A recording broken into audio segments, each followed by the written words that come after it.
Hi everyone, मेरा नाम अभिषेक है और अगर इस चैनल पे होने वाली बात आपको पसंद है तो सब्सक्राइब करो, लाइक करो और कोई फीडबैक हो तो कमेंट में बताओ।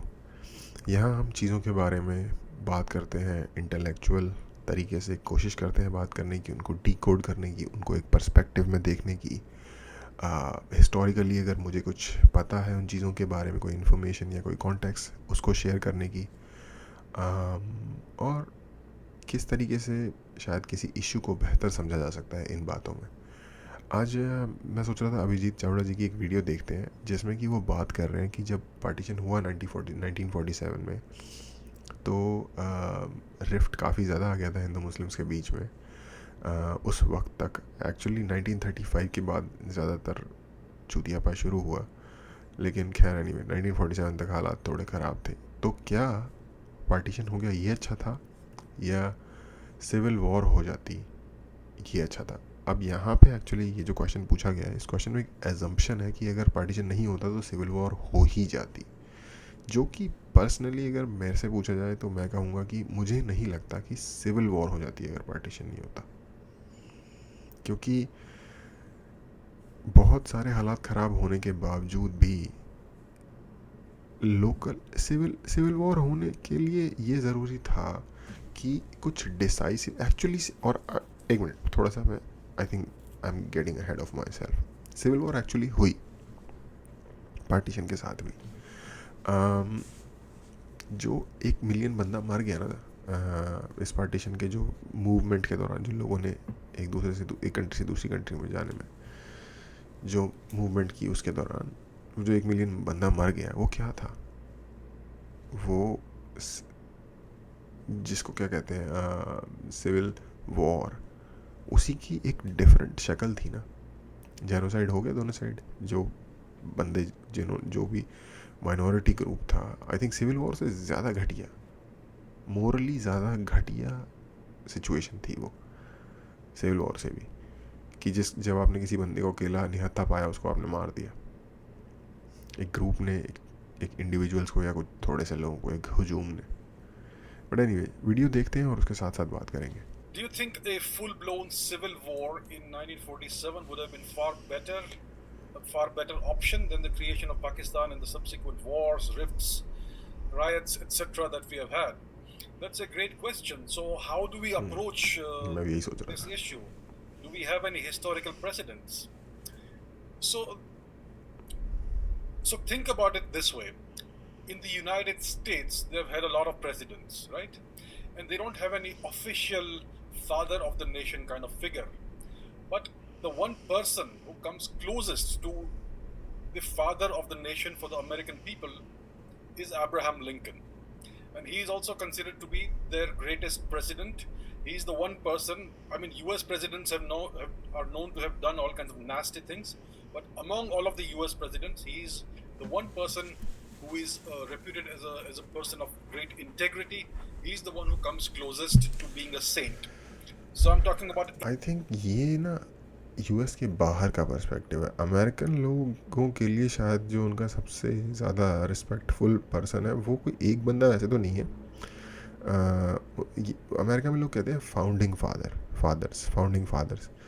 अब उसमें जितने भी बंदे थे ना, वो हर कोई एक अलग ही लेवल का लेजेंड है बेसिकली। फॉर एग्जांपल, अगर आप बेंजामिन फ्रैंकलिन, जो कि one of the founding fathers of America है, उस इंसान की अचीवमेंट्स देखोगे तो आपको लगेगा यार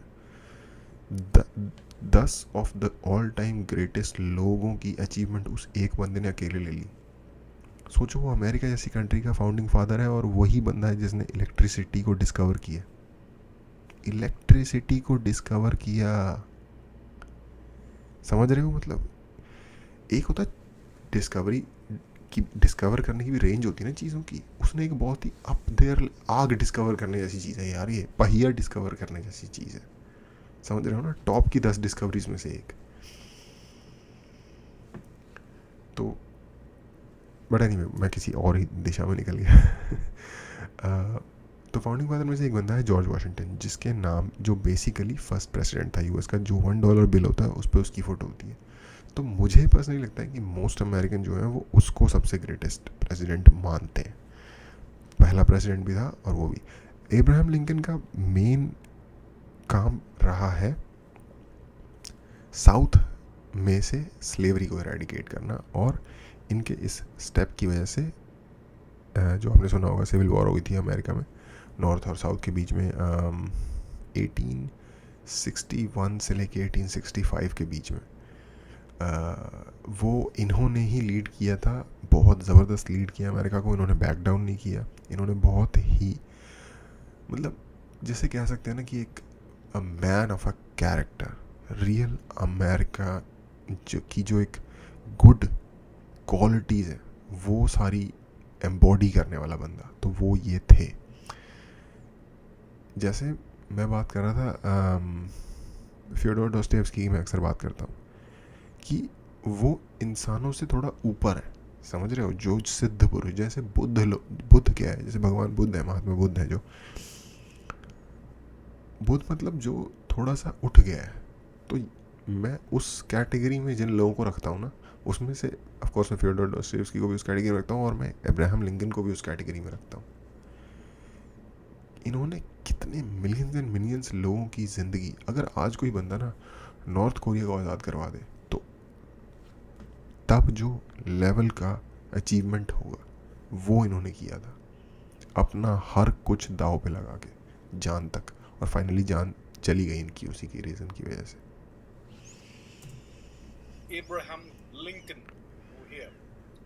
So, in 1861, Abraham Lincoln was faced with the same question: partition or civil war? The same option that Mohandas Gandhi had in the 1940s. And what option did so? What happened was that the southern states in the United States had seceded. इसके बारे में कुछ कहूँगा, जो उन्होंने गांधी का नाम लिया उसके बारे में। From the nation, they had declared their independence. So the United States was basically on the brink of a de facto partition. That's what was happening. So Abraham Lincoln had two options: either allow the partition to happen, allow the South to go its own way, or go to war and have a civil war in the United States. And what option did he take? He chose to go to war. The civil war happened under his watch, correct? And we know the history. The North won. They were able to. और जब हम इसकी बात कर रहे हैं ना, तो एक गैटिसबर्ग की एक स्पीच है, वो ज़रूर पढ़ना। Retain a United States. They were able to prevent the fragmentation of the nation, and history would have been very different if Abraham Lincoln had allowed the country to be partitioned, right? So it is because of these actions and these decisions that he took, and the decision to the very difficult decision to go to war. It is because of all of these actions of his that he is regarded as the greatest president, and he is regarded almost as a saint, and in some way as a de facto father of the nation, if anyone can come close to that title in the US. Now in India we consider Mohandas Gandhi to be the father of the nation, but he's actually the father of Pakistan. He allowed. अच्छा, ये मैं कहना चाहता था कि हाँ, actually ये थोड़ा सा मिसकंसेप्शन है गांधी जी के बारे में कि उन्होंने पार्टीशन, एक्चुअली अगर कोई एक बंदा था जो पार्टीशन के अगेंस्ट था, वो थे। अब आपको ये देखना होगा, जब इस तरीके की खिचड़ी पकड़ी होती है ना, जहाँ पे बहुत सारे लोग एक पावर शेयरिंग और पावर प्ले का हिस्सा होते हैं, तो लोग इस तरह का तरीके से अपने आप को अलाइन करते हैं और इस तरीके से एलाइज चुनते हैं इस सारी खिचड़ी में कि उनका सबसे बड़ा जो क्या कहेंगे उसे, उनकी जो चाह है, उनकी ज़रूरत है, वो सध जाए या वो पूरी हो जाए। अब पार्टी में देखो कौन कौन है, एक तरफ है मुस्लिम लीग, एक तरफ है कांग्रेस, और एक तरफ है गांधी। मैं स्पेशली गांधी जी और कांग्रेस को दो अलग अलग पार्टीज मान रहा हूँ, क्योंकि कांग्रेस को इस वक्त मैं मानूंगा नेहरू और पटेल के साथ, ठीक है।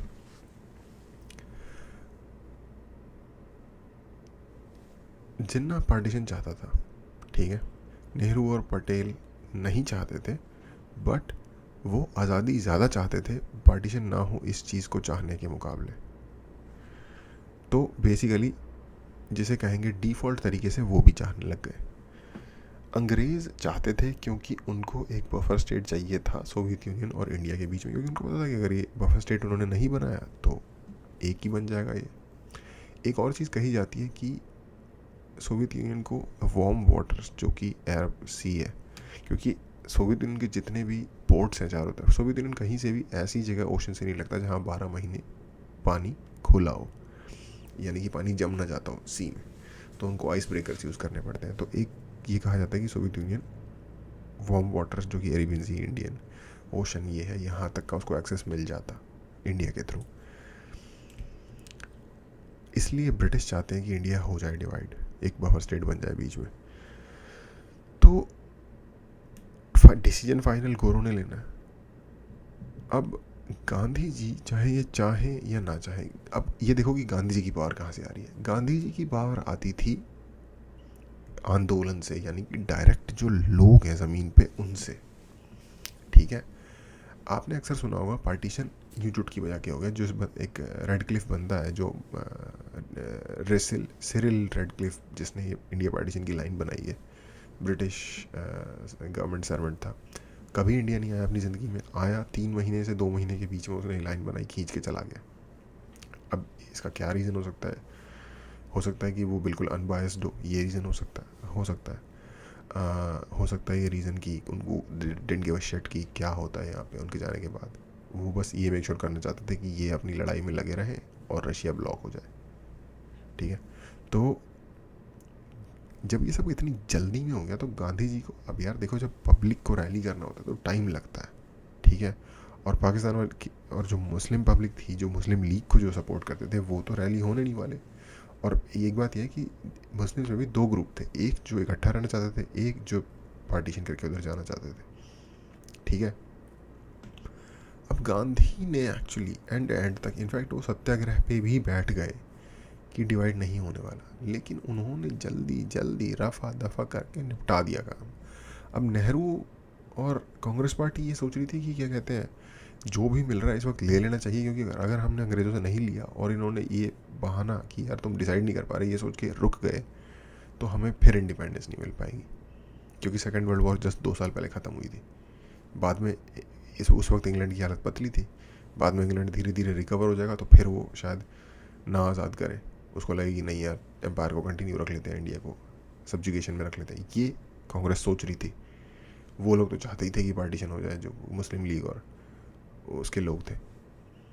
तो गांधी जी को पार्टीशन के लिए या होने देने के लिए ब्लेम करना मेरी नज़र में सही नहीं है। असली, मैं इनफैक्ट उतना बड़ा क्रिमिनल मुस्लिम लीग को नहीं मानता, टू बी ऑनेस्ट। इसमें सबसे बड़ा गेम खेला है ब्रिटिशर्स ने। ठीक है, मुस्लिम लीग का चूतिया कट गया, ब्रिटिशर्स गेम खेल गए और हमारे साथ आप कह सकते हो कि धक्का हो गया। मैं इसको ऐसे देखता हूँ। और गांधी जी कह रहे थे कि ये अनएथिकल है, ये नहीं होना चाहिए। नेहरू और कह रहे थे ठीक है यार, अब मान लो किसी ने आपके 10,000 रुपये ले लिए, आपने हर कोशिश कर ली कि 10,000 रुपये वापस मिल जाए, नहीं मिले। एक दिन वो बंदा आपके दरवाजे पे आता है, कहता है यार 10,000 तो मैं नहीं दूंगा आपको, मैं आपको 7,000 दे दूंगा। ठीक है, आप कहोगे, आप ये सोच रहे थे यार डूब गए ये पैसे, अब आप कह रहे हो यार 10,000 डूब रहे थे, चलो सिर्फ 3 ही डूब रहे, 7 ही दे दो। कांग्रेस ये सोच रही थी basically. The fragmentation of India, he oversaw the fragmentation of India. He kept saying the partition will happen over my dead body, but his words went in one direction, his actions went in the opposite direction. He facilitated the partition of India. नहीं, वो मुझे पता है facilitated ये क्या कहना चाहते हैं। देखो, फैसिलिटेटेड में इनका ये कहना है कि जो पैसा उनका रुका हुआ था, इंडिया ने जो रोक रखा था पाकिस्तान का, वो इन्होंने रिलीज़ करवाने के लिए वो बैठ गए थे धरने पे। जितनी मेरी नॉलेज है, ऑफ कोर्स मैं ओमनीपोटेंट नहीं हूँ, ये मेरी नॉलेज है, और जो मेरी नॉलेज है वो काउंटर होती है जो ये बता रहे हैं कि ही ओवरसॉ। एक्चुअली उन्होंने मना किया, उन्होंने सत्याग्रह किया, जिन्ना ने डायरेक्ट एक्शन डे कॉल कर लिया। उसका मतलब था बंगाल में बहुत बड़ा दंगा हुआ, बहुत सारे लोग मरे। आई थिंक ये 46 में ही हो गया था, बट मैं गलत हो सकता हूँ डेट्स के मामले में। और जब उन्होंने और फिर वो बंगाल में चले गए। उस राइट पीड़ित इलाके में बिना किसी सिक्योरिटी के लोगों ने उनके आगे कांच की बोतलें फोड़ी। ये सारी वो इन्फॉर्मेशन है जो मेरे पास है। Of course I am open कि हो सकता है गलत हो, बट ये मेरी इन्फॉर्मेशन एनीवे। बट उनकी जान को भी खतरा था। लेकिन जब उन्होंने देखा कि यार इस लेवल की लड़ाई हो रही है सिर्फ इसलिए कि भाई इनको अपना देश चाहिए मुसलमानों को, तो उन्होंने कहा ठीक है यार, अब अगर इनको चाहिए अपना देश तो मैं भी गिव अप कर देता हूँ। पर गांधी जी वो शख्स थे जिन्होंने लास्ट में गिव अप किया पार्टीशन के ऑप्शन के लिए। और जो ये कह रहे हैं फैसिलिटेट करने का, फैसिलिटेट उन्होंने किया था उनकी पाकिस्तान के लिए हेल्प के लिए उन्होंने फैसिलिटेट किया था। 65 या 60 करोड़ रुपए पाकिस्तान को जाने थे जो इंडिया ने रोक रखे थे for some reason, I don't remember right now. उसके लिए और उसकी वजह से उन्हें बहुत ज़्यादा प्रॉब्लम हो रही थी। नई कंट्री इस्टेब्लिश हुई है, पैसा नहीं तो चाहिए ना चीज़ों को चलाने के लिए। तो उसके लिए गांधी ने कहा था कि हाँ आपने उनका पैसा क्यों रोक रखा है, आप उनका पैसा दो, जो कि अगर आप देखो तो मोरली सही एक्शन है। और अगर गांधी जी की किसी एक बात के लिए रिस्पेक्ट की जा सकती है तो वो ये है कि वो मोरली ही use to do what was right. और आप मानो या ना मानो, ये एक बहुत लॉन्ग टर्म में बुरी चीज़ नहीं होती, चाहे आपका नुकसान हो रहा हो इमीडिएट सर्कमस्टांसिस में। यार देखो समझो, अंग्रेज़ चला रहे थे ये पूरा शो, और अगर अंग्रेज़ ने देख लिया ना कि मुझे फ़ायदा है पार्टीशन हो जाने में, तो वो ढूंढ लेंगे बंदा यार जो उनके पीछे चल जाए। यही तो वो करते आए थे 200 साल, उन्होंने किया क्या, अपना काम निकलवाने के लिए लोकल बंदे ढूंढते गए, उनको खिलाते गए माल पानी और अपना काम निकालते गए। ये उन्होंने एक और बार कर दिया एंड में जाते जाते। हमारी कोई इतनी बड़ी से थी ही नहीं इसमें, ये समझने वाली बात है। Yeah, he did nothing to prevent the partition of India. ना, ये Words and गलत। actions are meaningless. It's only words are meaningless. Slogans are meaningless. Your actions are the only thing that matter. And action can also be a lack of action, as in the case of Mohandas Gandhi. So we नहीं, पर वो करते क्या, सत्याग्रह ही कर। यार मोहनदास गांधी अपनी पूरी, उनका क्या मेथड था, सत्याग्रह मेथड था, सत्याग्रह ही वो कर सकते थे। देखो एग्जीक्यूटिव ग्रुप जो है इंडिया की तरफ से, वो तो कांग्रेस है ना।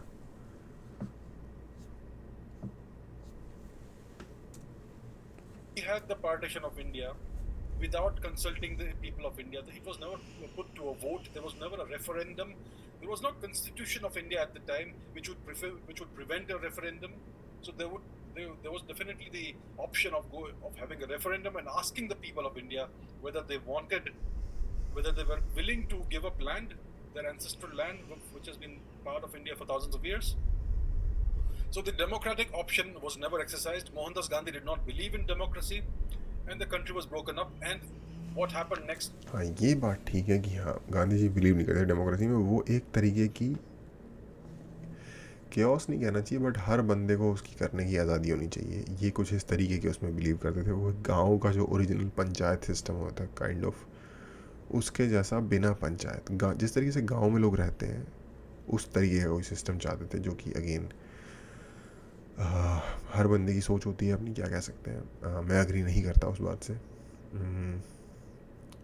मैं उसके किसी एक हाइब्रिड से एग्री करता हूँ। डेमोक्रेसी ऑफ कोर्स होनी चाहिए, मिनिमम गवर्नेंस वाली डेमोक्रेसी, जो कि गांधी जी मिनिमम वो ज़ीरो गवर्नेंस कहते थे, मैं कहता हूँ मिनिमम गवर्नेंस, क्योंकि गवर्नेंस आपको चाहिए होती है इस दुनिया में। डिफेंस, कम्युनिकेशन, रेस्क्यू, इन चीज़ों के लिए, डिज़ास्टर मैनेजमेंट आपको चाहिए होता है एक central command.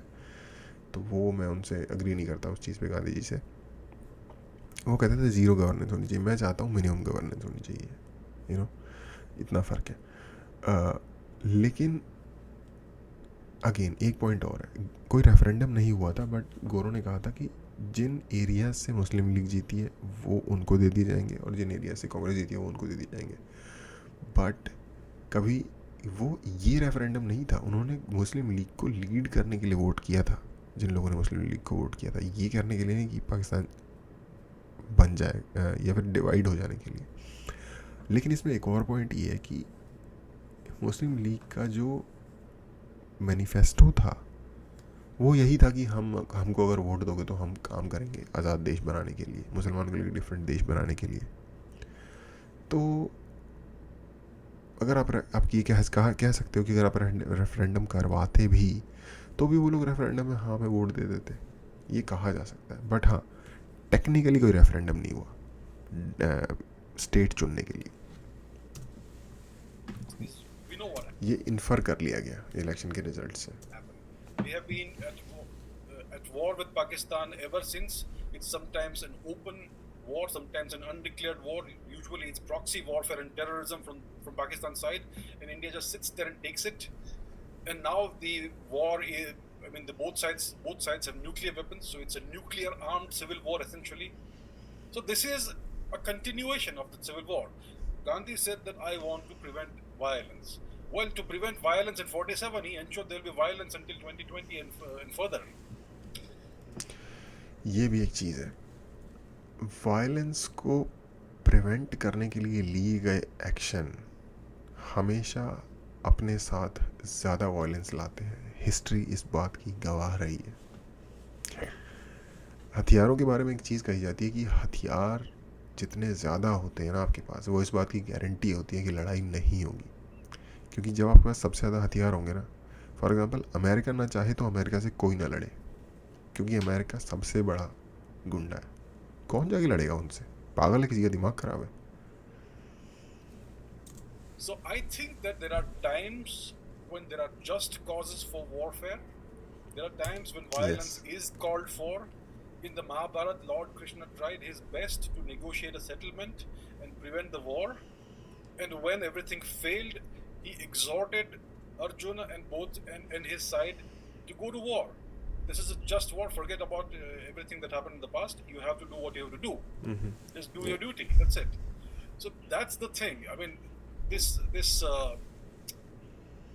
obsession with averting violence at all costs itself is a form of greater violence, because it prolongs the conflict over an extended period of time. People who were not born in 1947 are still bearing the brunt of Mohandas Gandhi's actions and the actions of other people in the so-called Indian independence movement, the so-called leaders. So whom did these people really serve is the question. We know that the British wanted to fragment India. It was on their agenda.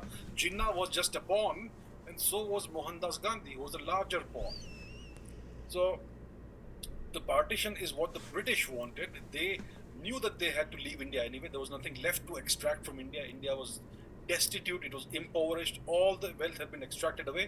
The British did not want to govern a country that was in such shambles. They had brought into such shambles. So they wanted an exit strategy. And the exit strategy was to break India up into pieces and then play the pieces against one another. नहीं, ऐसा नहीं है। इससे थोड़ा सा मैं disagree करूँगा। सिर्फ ये रीज़न नहीं था कि इंडिया का निचोड़ जूस पूरा निचोड़ गया था, ऐसी बात नहीं है। बहुत सारे फैक्टर एक साथ में कन्वर्ज हो गए थे, जिसमें से कि एक चीज़ है second world war. Just 2 major world war back to back हो गई थी exactly within a couple of decades के गैप में हो गई थी, जो कि कोई ज़्यादा बड़ा अरसा नहीं है इतनी बड़ी वॉर्स के बीच के हो जाने के बीच में। तो ब्रिटेन ऑलमोस्ट खज्जल हो गया था, बिल्कुल अच्छी तरीके से, जैसे कहते हैं ना कि हर तरीके से खाली सा हो गया था। छोड़ना नहीं चाहते थे उस वक्त भी वो लोग। वहाँ पे बहुत सारे लोग थे जो कहते कि नहीं आज़ाद करो। समझो कि ब्रिटेन भी एक डेमोक्रेसी है।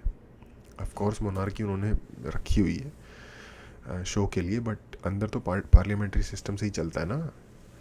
तो बहुत बड़ी संख्या में उनके पार्लियामेंटेरियन नहीं चाहते थे कि इंडिया को इंडिपेंडेंट कर दिया जाए।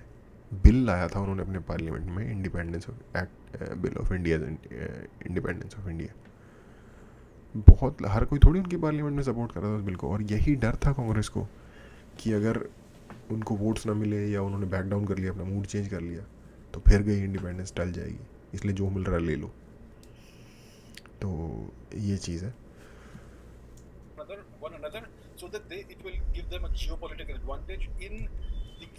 एक्चुअली हाँ, सॉरी, मैं पूरी बात नहीं, मुझे ध्यान नहीं रहा। हाँ, तो एक चीज़ वो हो गई थी। दूसरा चीज़ अमेरिका का pressure. America openly ideologically anti imperialist है।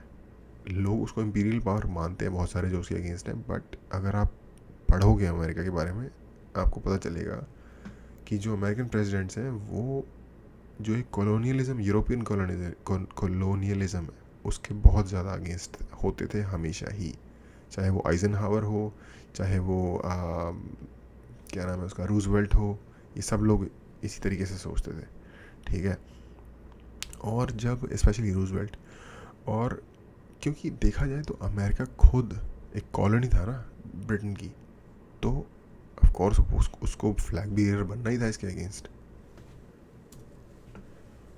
तो वो region प्रेशर भी रहा था in उन which पे। they still had substantial interests because of oil and because we know that there was so much oil over there, and they wanted to keep extracting that and keep benefiting from that. And they also had substantial possessions in the Middle East at the time, so they wanted India and Pakistan to be partitioned. They wanted the Pakistanis to be beholden to the British, so that they would keep playing a geopolitical role in Britain's favor. If India had been allowed to remain undivided, it would have been antagonistic to the British most conceivably under a united leadership. So they ensured that they transferred power to people of their choice. India's independence, India's first prime minister was not elected; he was selected, right, Mr. The great Shri Jawaharlal Nehru. So this is what happened. ये भी आप dispute कर सकते हो इस बात को, क्योंकि देखो इलेक्शन तो 1935 में 37 में हुए थे, इलेक्शन तो हो रहे थे उससे पहले भी। और ऑफ कोर्स जो सबसे बड़ी पार्टी थी वो कांग्रेस थी, और आज भी देखो क्या होता है, पार्टीज इलेक्शन लड़ती हैं, क्योंकि यहाँ तो पार्टी सिस्टम है ना।